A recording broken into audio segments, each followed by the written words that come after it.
Welcome back. You're watching World News, and I'm your host, Klaudia Czerwińska.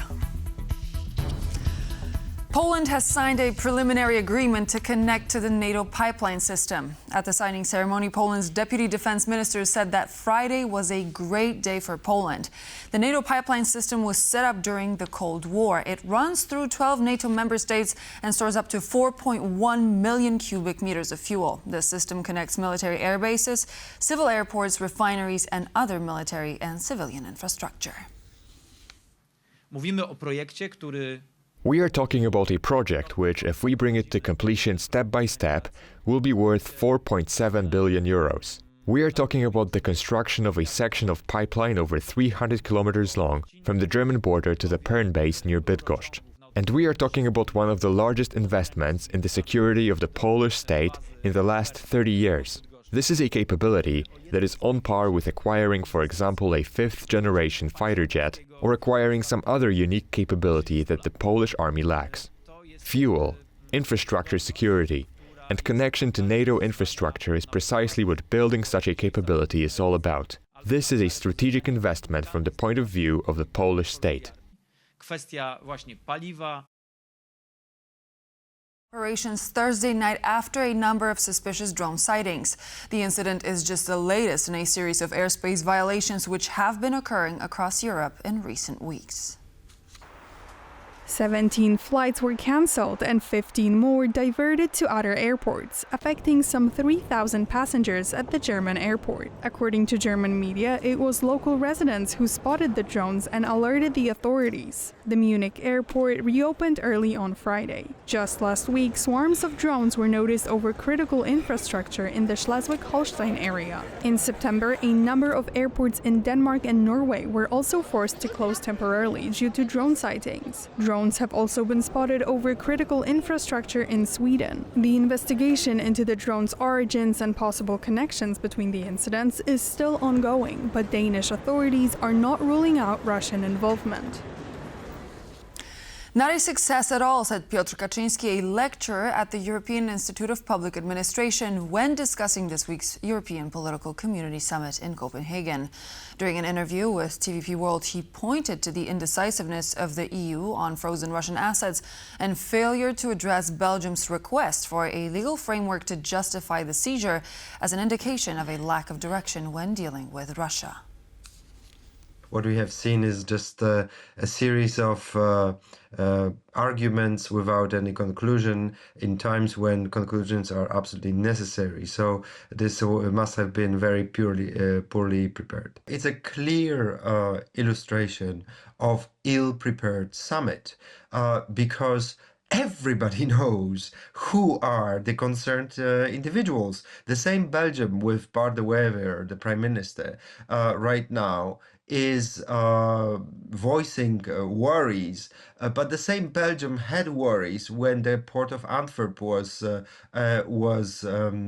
affected, when the diamonds in Antwerp were affected, exports, imports, and trade in diamonds. So those worries can be addressed, but somebody has to address them. And this is clearly a certain homework that has not been done properly by the Commission here, because the worries that Belgium has are not rational. They are very rational, and there must be a way to address those worries. And the Commission cannot just say you're wrong. All 10 soldiers who went missing during military exercises near Norway's border with Russia in the Arctic have been found. None of them required medical assistance.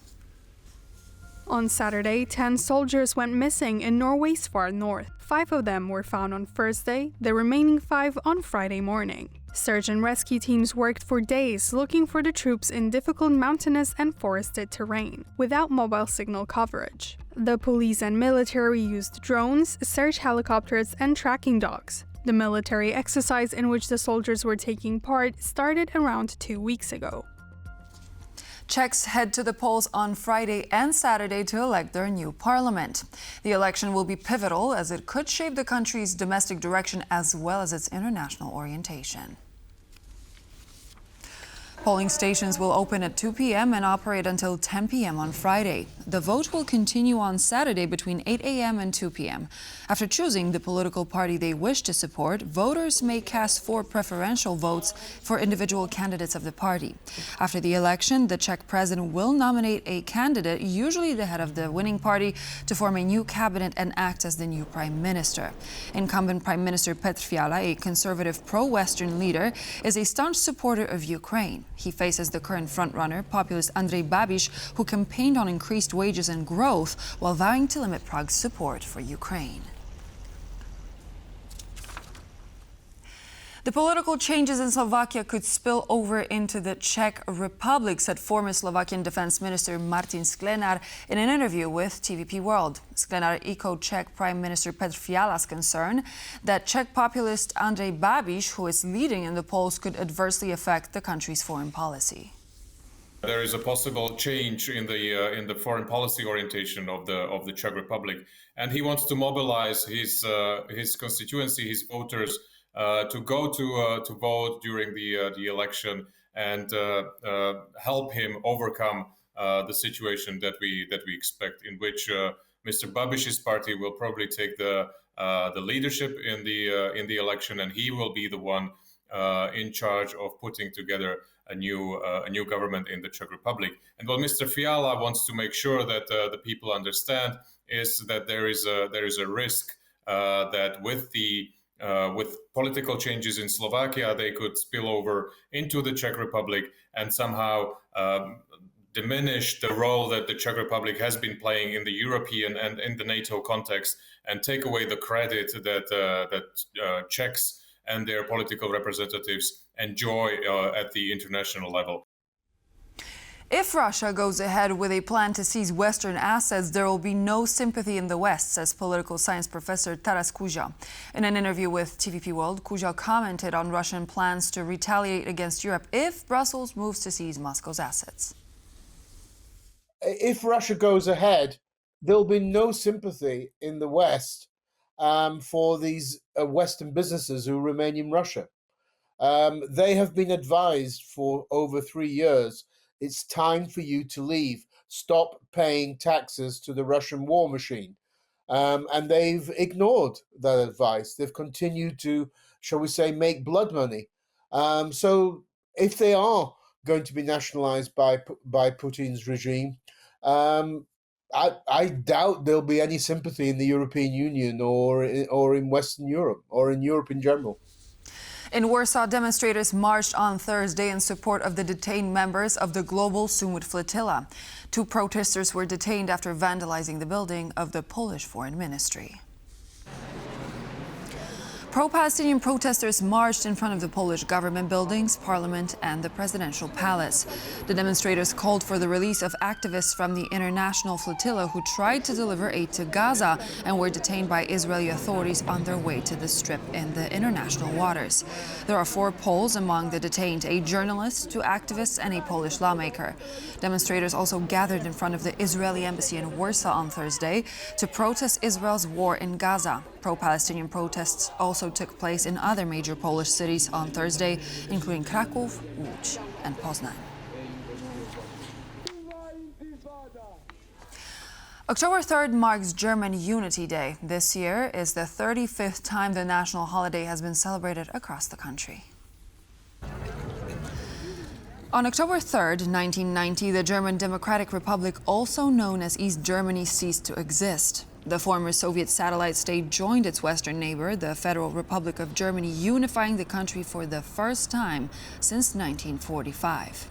The holiday is celebrated with festivals and an official ceremony. The events are usually hosted by a major city from a state that presides over the Bundesrat in the given year.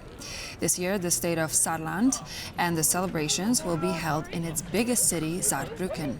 Despite 35 years passing since the reunification of Eastern and Western Germany, social, political, and economic divisions between them are still visible. Winter is already here, at least in the Polish Tatra Mountains. But as the breathtaking views attract tourists to frozen peaks, rescue services remind visitors that the local weather can be very dangerous. Gabriela Jelonek invites you on a walk through the snowy landscapes of the Polish Tatra Range. There is 9 centimeters of white powder on the summit of Kasprowy Wierch, and according to meteorologists from the High Mountain Meteorological Observatory, it's already very cold. Right now, there's less than 10 centimeters of snow, 9 centimeters to be exact. Winter conditions, -4 degrees Celsius plus wind, so you need to dress warmly.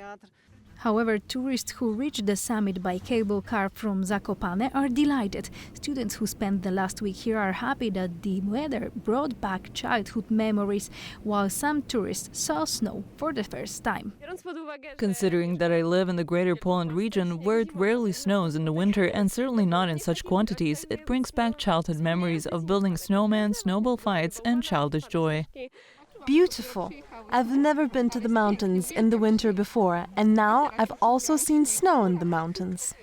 I'm delighted. You can't see a thing, but it's good. It's warm, and despite the temperature, you can go without a jacket, so there's no problem. Just be careful. It's slippery. The Tatra Volunteer Search and Rescue warns against difficult weather conditions and possible snow avalanches. Rescuers also remind people to wear weather-appropriate clothing. Since the beginning of the week, the weather has deteriorated, slowly changing from summer to winter, and we're currently at an avalanche danger level of 1. Due to climate change, autumn snowfall in Poland has been decreasing in recent years. 2023 saw the warmest September in the history of global measurements, while September 2024 came in second. However, snow can be seen in the mountains during autumn.